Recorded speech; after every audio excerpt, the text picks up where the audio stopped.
co-speaker here with me all the time. So it's always a pleasure to host events and to have friends at the embassy. But today is particularly special because we have an opportunity to celebrate poetry, but also humanity.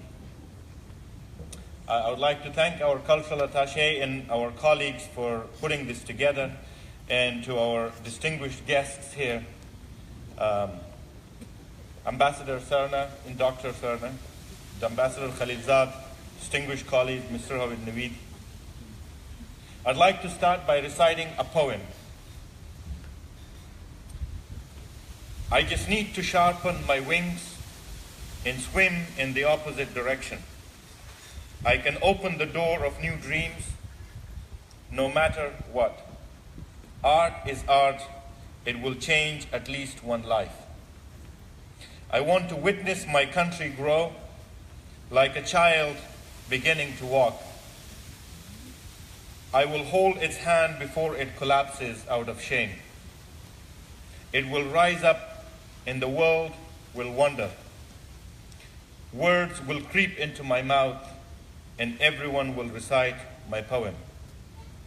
This is an excerpt from a poem called Dedication, written by a young Afghan woman named Hajar Husseini, who is currently studying in the United States. I wanted to share this with you because it demonstrates how relevant and inspirational Rumi is today in the Afghan culture. As President Ghani said at the UN General Assembly, the birthplace of Rumi still resounds with messages of love, peace, and hope. Afghanistan will yet again be the Asian roundabout for dialogue of civilizations and a model of harmony in culture, of tolerance and engagement.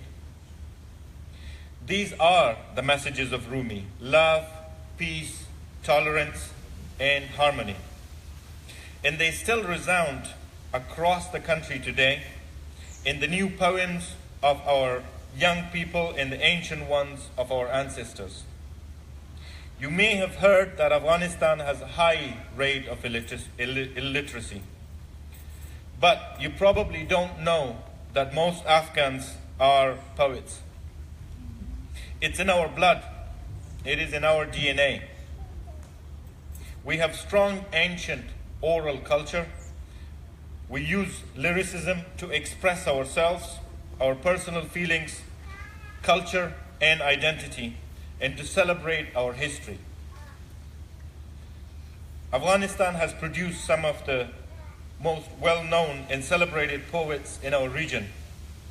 Most of our kings and famous warriors were writers and poets themselves, but also many citizens carry on the poetic tradition in their homes, their universities, and at celebrations. Take, for example, the tradition of Pashtun women of creating vivid, blunt couplets called landais. These couplets, traditionally recited among groups of women during collecting water from the riverbanks, are so prolific, so embedded in daily life that there are thousands of them, most of them written down by anonymous authors. One of them reads, "May God make you into a riverbank flower, so I may see you when I gather water." Or recall the legendary Rabia Balkhi, who was born and raised in Balkh, Afghanistan over 1,000 years ago, and was the first woman poet to write in Farsi. Malalai of Maiwand, who in the late 19th century rallied Afghan troops on the battlefield against the British, was a poet. Legend has it that she had led the men into battle by reciting the following landai: "With a drop of my sweetheart's blood shed in defense of the motherland, will I put a beauty spot on my forehead, such as would to put shame to rose in the garden." This poetic tradition has continued over centuries. I'd be here all day if I were to count for every notable Afghan poet that has added to this tradition over time. A love and passion for poetry is a thread that unites all of Afghanistan. Today you can find poetry associations and writers' clubs across the country, from Kandahar to Helmand to Balkh to Herat, Jalalabad, and of course online. You can find the young and old men and women writing and reciting poetry, the city dwellers and farmers alike. Despite the war and displacement we have suffered over the years, the poetic tradition is one that has never stopped developing. All were inspired by Maulana, aka Rumi. And to this day, the same message still rings through in the words of our contemporary poets: hope, love, tolerance, and understanding. I hope that this poetic side of and tradition of Afghanistan is what Afghanistan will be remembered for.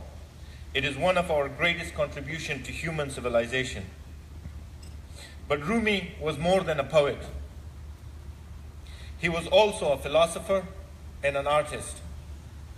He used art, like the Sama dance, an example of which you will see today, to spread his message. He was also a connector, like his motherland has been and continues to aspire to be.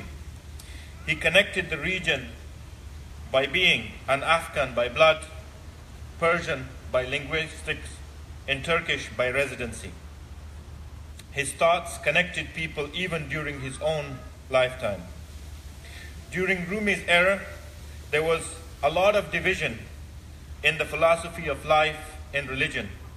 But Rumi argued through his poetry and art that God lives in your heart.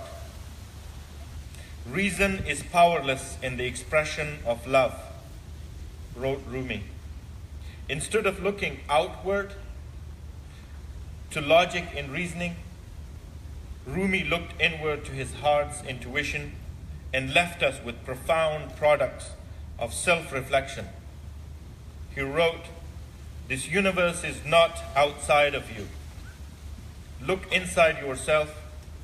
Everything that you want, you are already that."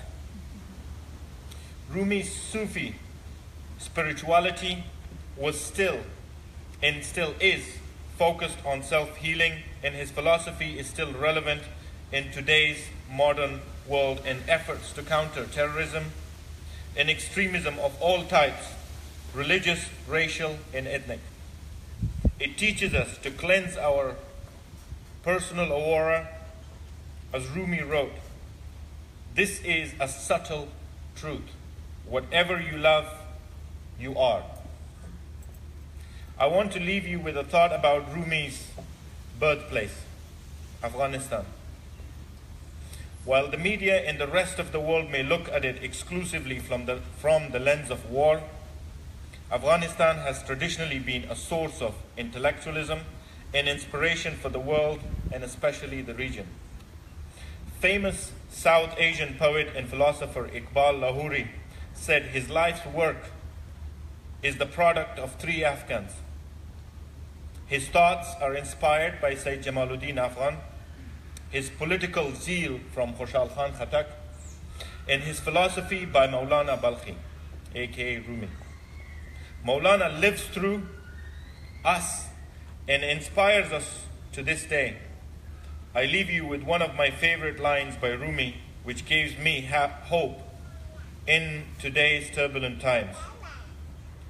Lovers find secret places inside this violent world where they make transactions and beauty. Thank you all for coming here today. I hope you enjoy the program.